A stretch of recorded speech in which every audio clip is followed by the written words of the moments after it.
আসসালামু আলাইকুম, welcome to my channel. সবাই কেমন আছেন? আশা করছি যে যেখানে আছেন না কেন সবাই ভালো আছেন। আলহামদুলিল্লাহ আমি অনেক ভালো আছি। বাইরে প্রচুর বৃষ্টি হচ্ছে, ওয়েদারটা এত বেশি সুন্দর, এত ঠান্ডা ঠান্ডা একটা মানে অনুভব করছি, খুবই ভালো লাগছে। আমার লাস্ট ভিডিওতে আপনারা দেখেছিলেন যে আমি কোথায় গিয়েছিলাম, মানে আমি আমার খালামণির বাসায় ছিলাম। তো খালামণির বাসারই এটা হচ্ছে লাস্ট ভিডিও। ওখানে শেষ দিনেরই শেষ কিছু ভিডিও রয়ে গিয়েছিল, তো ওগুলি আপনাদের সাথে শেয়ার করছি। তো যখন আমি খালামণির বাসায় যাই, আপনাদেরকে আমি বলেছিলাম তখন ফেনী, নোয়াখালী, লক্ষ্মীপুরে ওখানে বন্যা হচ্ছিল। তো বন্যা হওয়ার সময়, তো ওই সময় কিন্তু আমি ওখানেই ছিলাম, খালামণির বাসায় ছিলাম। এটা হচ্ছে আমার খালার বাসার সামনের অবস্থা। দেখেন কি পরিমাণ পানি উঠেছিল, মানে আমি পুরো রীতিমতো অবাক হয়েছি। কারণ অবাক হওয়ার কারণ হচ্ছে আমার বাসায় কিন্তু কম বেশি পানি আমাদের বাসায় ওঠে, কিন্তু এটা দেখে পুরোই অবাক হয়েছে। কারণ এটা রাস্তা, পুরো উঠান, সব কিছুই পুরো পানিতে ডুবা ছিল। তো এই পানির ডোবা দেখে মানে আমি রীতিমতো শক খেয়ে যাই। আমি বলছি এরকম পানি, কারণ এখানে জোয়ারের পানি, বৃষ্টির পানি, সব পথ চলাচল অনেক কঠিন হয়ে যায়। মানে রীতিমতো আঙ্কেলরা সবাই ঘরের মধ্যে বন্দি হয়ে যায়, কিছুই করার নেই, কারণ এত বেশি পানি ছিল। এই পানির ভিতরেও কিন্তু আমার ছোট ভাই চলে আসে ও কিছু খাবার নিয়ে। জাস্ট এটা যদি আজকেও আমাদেরকে দিতে না পারতো তাহলে সমস্যা হবে, খাবারটা নষ্ট হয়ে যাবে। সেই জন্য কিসের খাবার সেটা আপনারা একটু পরে দেখতে পারবেন, জানতে পারবেন। তো এত বেশি পানি, তো ভাইয়া এটা নিয়ে অনেক, ওরা তিনজন মিলেই অনেক হাসাহাসি করছিল। তো বাইক নিয়ে আসে, বাইকটা কিন্তু ভেতরে আর ঢুকানো যায় না, কারণ ঢুকাতে গেলেই এটা মানে পুরো বাইকটাই নষ্ট হয়ে যাবে। তো রাস্তার উপরে রাখে, রাস্তার উপরে তাও পায়ের পাতা পর্যন্ত পানি হলেও কিন্তু আপনার পুরা ওদের উঠানটা তো অনেক বেশি পানি। তো ভাইয়া দুষ্টামি করছিল, যে উন্নয়নের জোয়ার, এগুলো অনেক দুষ্টামি, হাসাহাসি করছিলাম আমরা এগুলো দেখে দেখে। তো আয়ান আর আজমাইন যাই মেনলি ভাইয়াকে রিসিভ করার জন্য। তো আমি ওই সময় নিচে নেমে আমিও একটু দেখছিলাম, ভিডিও করছিলাম কি অবস্থা। দেখেন আমি কোথায় পানি, কোথায় এত বেশি পানি। শুধু যে ওদের বাসার উঠানে পানি উঠেছে কিন্তু সেটা না, দেখেন ওদের বাসার ফ্লোরে পর্যন্ত পানি। আগে তো পানি ভিতরে ঢুকে যেত, এখন ওদের দরজার মুখে একটু ইট দিয়ে উঁচু করে দেওয়ার কারণে এখন ভেতরে পানি কিন্তু ঢুকতে পারে না। বাট ওদের ফ্লোর দিয়ে দিয়ে, কারণ বাড়িটা অনেক পুরনো, তো এই পুরনো বাড়ির ফ্লোর দিয়ে দিয়ে কিন্তু এখনও অনেক দিক থেকে পানিটা আসে। তো এটা অ্যাকচুয়ালি রিপেয়ার করা হবে, রিপেয়ার করলে তখন এরকম। কিন্তু এগুলো আসলে অনেক কষ্ট, কারণ এই কষ্টগুলো আমি ফেস করেছিলাম যখন আমার বাড়িতে, আমার শ্বশুর বাড়িতে আমার বিয়ের পর এরকম বর্ষাকালে পানি ঢুকতো, পানি উঠতো, তখন যে কী একটা অবস্থা হতো সেটা মানে বলার বাইরে। মানে অনেক কষ্ট, অনেক কষ্ট, এগুলো আমি জানি, এগুলো আমরা ফিল করতে পারি। তো যাই হোক, যেটা বলছিলাম, ভাইয়া কেন এসেছে, কী নিয়ে এসেছে, অ্যাকচুয়ালি ভাইয়া নিয়ে এসেছে ভাইয়ার শালি, ভাইয়ার তো একটা মাত্রই শালি, ওর আগদের কিছু মিষ্টি নিয়ে। জামাই এসেছে, জামাই আসার সময় মিষ্টিগুলো নিয়ে আসে। তো আমাদের এখানে রেওয়াজ আছে, আগদের সময় জামাইকে মিষ্টি দিতে হয়, মিষ্টি, পান সুপারি আর নিমকি নিয়ে আসে। তো ও এটাই দিতে এসেছে, কারণ এই মিষ্টিগুলো যদি রেখে দেওয়া হয় তাহলে নষ্ট হয়ে যাবে। তো ওকে আমরা বারবার বলছি কি দরকার ছিল মিষ্টিগুলো আনার এই বৃষ্টির ভেতরে। ও বলছে না, এগুলো যদি না আনতাম তাহলে এগুলো নষ্ট হয়ে যাবে। তো এখানে তৈরি হচ্ছে ফ্রাইড রাইস। বললাম না, মুখ দিয়ে একটা কোনো কথা বের করতেই পারিনি আমার খালার বাসায়। সেটা আমার খালা বলেন, আমার খালতো ভাইরা বলেন, খালু বলেন, তৎক্ষণাৎ রেডি।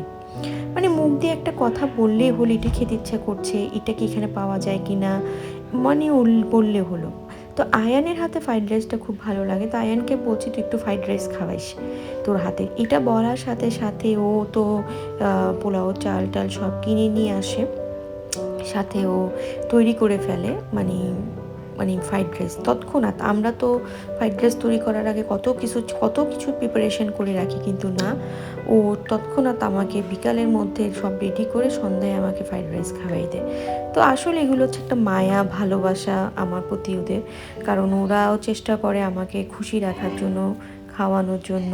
তো খুবই ভালো লেগেছে।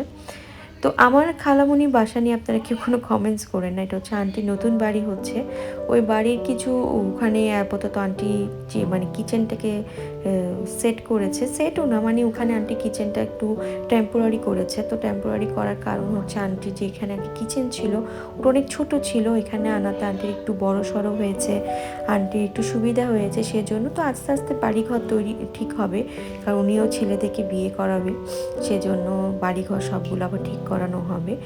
তো এখন এটা হচ্ছে ফ্রাইড চিকেন, এই ফ্রাইড চিকেনটা আমি নিয়ে এসেছিলাম, তো ওইটার সাথে আন্টি আমাদেরকে ফ্রাইড রাইসটা খাওয়ায়।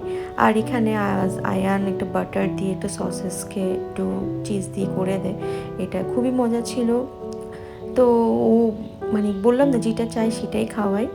এখানে হচ্ছে আঙ্কেল আমাদের জন্য গরু মাংস নিয়ে আসে, তো আমার তো কলিজা ফেসকা তিল্লি এগুলো খুবই পছন্দ, তো ওগুলোও আনে, কিছু গরুর মাংসও আনে। তো আঙ্কেল তো খুবই মাংস পছন্দ করে, মানে আন্টির বাসায় মাসে মানে ওরা মানে অর্ধেক 15 দিনই মনে ওরা বিফ খায়, কারণ আঙ্কেলের বিফ এত বেশি পছন্দ। তো আঙ্কেল যেহেতু কিছু গেস্ট আসবে, কোন গেস্ট আসবে আমার পুরো ব্লগটা দেখলে দেখবেন কারা আসছে, তো ওদের জন্যই আন্টি একটু বাজার করায়, বাজার বলতে শুধু বিফটাই কেনায়, আর সব কিছু আন্টির বাসায় ছিল, যেহেতু আমি আসছি আন্টি সব কিছু স্টকে রেখেছিল, তো সেজন্য আন্টি মানে আর কিছু তেমন একটা বাজার করতে হয়নি।